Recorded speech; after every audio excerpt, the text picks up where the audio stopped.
محمد بركات، مساء الانوار.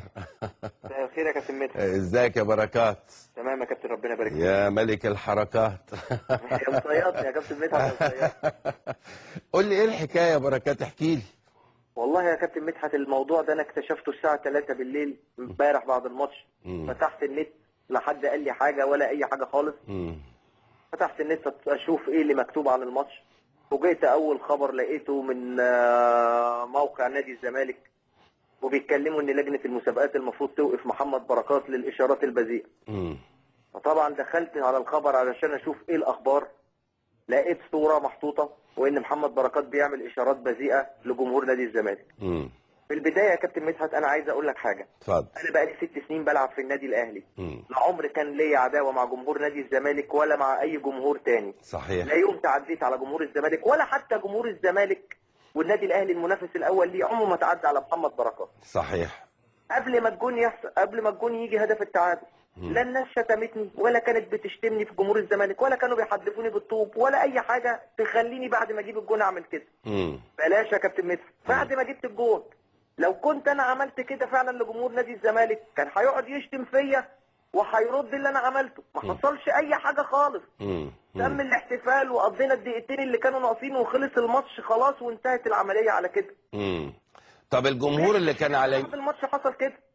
الجمهور اللي على يمينك ده جمهور الاهلي ولا جمهور الزمالك يا بركات؟ لا ده اللي على يمين الزمالك يا كابتن مدحت. لا يعني وانت بتجري دلوقتي لا اللي في وشك. انا بجري في اتجاه جمهور الاهلي. النص البعيد اللي هناك الزمالك. يعني انا ما بصيتش هناك. بص وشي راح فين يا كابتن؟ انت في مواجهه جمهور الاهلي. انا جبت الجون ولفيت يا كابتن مدحت. اول جون احرزه السنه دي. فرحتي بالجون ربنا كان شايلهولي الماتش الزمالك في توقيت صعب يقربنا من البطوله. وانت عارف ماتش زي ده بيزعل جمهور الاهلي لو كان خلص 3-2 طبعا، ويدفي فرحتنا بالبطوله وحاجات كتير قوي انت فاهمها. صحيح. جبت الجون واتجهت مباشره لجمهور النادي الاهلي. لا بصيت يميني ولا بصيت شمالي ولا بصيت ناحيه جمهور نادي الزمالك. لا هم كانوا بيشتموني ولا انا عملت اي حاجه خالص تسيء لهم ولا تسيء لنادي الزمالك ولا الكلام اللي بيتقال ده خالص. طيب خليني اسالك يا بركات، يعني ما اعرفش هل انت معتاد ان انت دايما ترفع ايدك بهذا الشكل بعد احرازك اهداف؟ بيحصل يا كابتن مدحت، بيحصل. ده شيء تلقائي فيا. في جوان كتير تلاقيني فرحان وبرفع ايديا. يعني اشمعنى الماتش دوت؟ ده ماتش افريقي. يعني ده ماتش افريقي قدامنا اهو. بص يا كابتن مدحت قدامك. ده مع النجم الساحلي ده بركات. يعني انا دلوقتي رايح لجوزيه، هل انا بعمل كده لجوزيه؟ نفس الحركه تقريبا فعلا. محدش يتكلم في ديت ليه يا كابتن مدحت؟ يعني انا بقول لك، يعني ده ادي حسام عاشور قدامي، هل انا بعمل كده لحسام عاشور؟ محدش يتكلم في دي ليه؟ ما توقفتش في دي ليه؟ محدش قال يوقفوه ليه؟ محدش جاب لجنه الانضباط ليه في سيره لجنه الانضباط في الموضوع ده؟ يعني 3-0 وراجل فرحان بجون شكله حلو ومنظره حلو. وزي ما انت شايف برضه، يعني شايف يا كابتن مدحت، يعني انت لو تركز في الصوره ده شيء عفوي يا جماعه. طب اعمل ايه؟ اهو ده ماتش افريقي. ده ماتش افريقي مع النجم الساحلي بتاعتنا. كمل هتلاقيني رايح لمستر مانويل. كمل يا محمد كده. رايح اعمل كده لعاشور ومستر مانويل. نفس الحركه تقريبا. يعني انت معتاد على الاحتفال. اجوان كتير غير كده لو جبتها هتلاقي كده. ده هو محمد عبد الفتاح هو بيجيب لك لقطات اهو. الحقيقه ده دي مباراه الزمالك برضه انت رافع ايدك. برضه نفس يا كابتن مدحت، انا لو كل لقطه زي دي هتوقف فيها يبقى مش هلعب كوره. وبرضه حسام عاشور، يمكن انا بقى مستقصد حسام عاشور. هو الحقيقه يعني واضح برضه انت نفس الحركه ونفس الايد يخرب عقلك. يعني انت سبحان الله دي اسطمبه. يعني دي اسطمبه. دي اسطمبه. وده هدف تاني جايبه لك محمد. ده ايه بقى يا محمد؟ ده هدف ايه ده يا محمد؟ الزمالك برضه في بطوله افريقيا. ده الزمالك في بطوله افريقيا. ده 2005 يتهيألي الماتش ده. 2005 كابتن. برضه نفس القصه. نفس القصه. وانت كده رايح متوجه مباشره لجمهور الاهلي. بص يا كابتن مدحت. بص يا كابتن مدحت. بص حضرتك شايف؟ قدامي. انا رايح لجمهور النادي الاهلي بعد ما جبت الجول. جايب جون في الزمالك في بطوله افريقيا وراح لجمهور النادي الاهلي. هل رايح اسيء لجمهور النادي الاهلي؟ لا طبعا. تفتكر يعني حضرتك؟ لا طبعا مستحيل، وانت رايح لجمهور اهو، ده جمهور الاهلي اللي انت رايح له، واضحه يعني، مش هتعمل حاجه بظهرك يعني الحقيقه يعني. كابتن مدحت اقول لحضرتك على حاجه، قول. الثلاث تجوان دولت، الثلاث صور اللي انت جبتهم لي دول يا كابتن، لو راحوا لجنه الانضباط خلاص يا كابتن انا مش قلقان على حاجه. لا ما خلاص اتعرضوا، يبقى راحوا للوطن العربي كله، مش لجنه يعني الانضباط. انا بقول لك الناس لو شافت الكلام اللي حضرتك عرضته ده انا خلاص انا مش قلقان من حاجه يا كابتن. ده جون رابع، ده فين ده الجون؟ ده في مين؟ ده في الزمالك برضه يا كابتن. ده في الزمالك برضه، وانت رايح برضه على جمهور الاهلي اهو. في نفس الماتش يا كابتن. نفس القصه بتاعتك. نفس القصه بص يا كابتن. ما هي بانت اللي فاتت، بانت اهي نفس القصه. انا رايح لمستر مانويل بص يا كابتن، بص اتفرج. انا برضه رايح للدكه عندنا ورايح لمستر مانويل والجهاز الفني. بالظبط. يظهر انت بتعمل كده لنفسك، يعني بتحيي نفسك، يعني عمليه واضح. ان على فكره انا عايز اقول للناس، وانا هنا اقسم بالله انا لست في معرض الدفاع عن بركات ولا 100 زي بركات، وانت عارف كده يا بركات كويس. واضحه. لا يعني انا عايز اقول ايه، عايز اقول انه احيانا واضحه احيانا بيبقى اللاعب له طريقه، كل لاعب في العالم بيبقى له طريقه معينه في الاحتفال.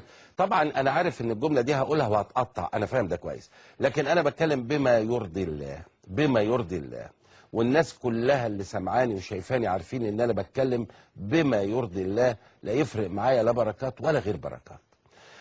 كل لاعب في العالم بيبقى له طريقه خاصه جدا في الاحتفال بهدف هو بيحرزه، وبالتالي انا هنا اللي ما بيني وما بين اللاعب، يعني بتكلم كمدحت، انا لست مسؤولا ولست صاحب قرار ولا اؤثر على صناع القرار اطلاقا. لكن لو انا شفت، يعني في بعض الناس قالوا لي ان المواقع ربطت بين موقفك ده وبين اللاعب محمد ابراهيم بتاع الشرطه. محمد ابراهيم كان تحت مدرج جمهور الزمالك. ادي واحده تانية، ده ماتش ايه ده يا كابتن مدحت؟ ده النجم الساحلي يا كابتن مدحت، النجم الساحلي. يصدر مني اي اساءه لجمهور نادي الزمالك. ده النجم الساحلي يا بركات. يا كابتن مدحت زي ما بقول لك، والله لم يحدث اي اساءه مني لجمهور نادي الزمالك، ولن يحدث في يوم من الايام ان محمد بركات يعمل كده يا كابتن. انا مصدقك يا بركات، انا مصدقك بشكل شخصي. الصحه دهيت الناس المفروض MediaCore.com الناس اللي هاجمتني، الناس اللي كانت في برامج قبل حضرتك معلش بنص ساعة وهاجموني، المفروض يطلعوا دلوقتي يقولوا يا جماعة لا محمد بركات لا، هو ما كانش قصده من نفسهم. انما ما يستنوش يذبحوا محمد بركات. لا يقولوا لجنة الانضباط، ادينا مستنيين بقى هنشوف لجنة الانضباط هتعمل كده ايه. ده ناس احنا بنحبها وبنقدرها يا جماعة، ده نجوم كبار على راسنا من فوق، عارف يا كابتن مدحت، على راسنا من فوق. نتباهى بيهم. نعم انما يطلعوا عايزين ذبح محمد بركات وبعد اللي شافوه دوت. والله لا. حرام والله يا سيدي. هو انت يعني انت محمد ما يعني عايز اقول حاجه، انت ليه بتفترض ان في امر ما سيء هيحصل؟ يعني ما تفترضش ده. كابتن في ناس يا كابتن معلش مع احترامي بتتصيد لي، واضح ان في الموضوع ده في ناس بتتصيد لي، في ناس بتقولها كده علنيه. ادينا طب هنشوف بقى مع لجنه الانضباط او بركات غلط في جمهور نادي الزمالك، ادينا هنستنى هنشوف هيعملوا ايه بقى. لا انا كنت بقول انه ما ينفعش الربط بين موقفك وموقف محمد ابراهيم لسبب بسيط جدا. محمد ابراهيم مدرب الشرطه، ويا ريت يا محمد تجهزها لنا برضه، كان تحت اسفل مدرجات الزمالك مباشره، وراح لهم بوضوح شديد جدا. لكن الواضح قدامي انا، واقسمت بالله كمان مره لست مع ولا ضد اطلاقا، وحضراتكم عارفين ان انا مع كلمه الحق بما يرضي الله بقناعاتي، ممكن اكون صح ممكن اكون غلط، لكن لما يكون اللاعب رايح لجمهوره، والنهارده في الكره اللي بنتحدث عنها هو في الطرف اليمين، وكل جمهور الاهلي مواجه له تماما، وجمهور الزمالك بعيد تماما، ولم يتخطى منطقه ال6 ياردات وهو بيحتفل بهدفه، بما يعني استحاله ان جمهور الزمالك يشوفه او يتاثر باي حاجه. وبعدين لما جبنا 3 4 5 حالات لمحمد بركات باعتباره نجم عندنا موجود، لانه لازم نحمي نجومنا اذا كانوا على حق. اما اذا كانوا على باطل لا، لازم ياخدوا عقابهم 100%. 100%. يا كابتن انا اتعاقب يا كابتن. طبعا. لا انا باؤكد انما هل انا لو عملت كده مش كان الوضع الطبيعي ان الامور تسوء والاقي هجوم من جمهور نادي الزمالك ضدي؟ انت نظرتك واضحه لجمهورك،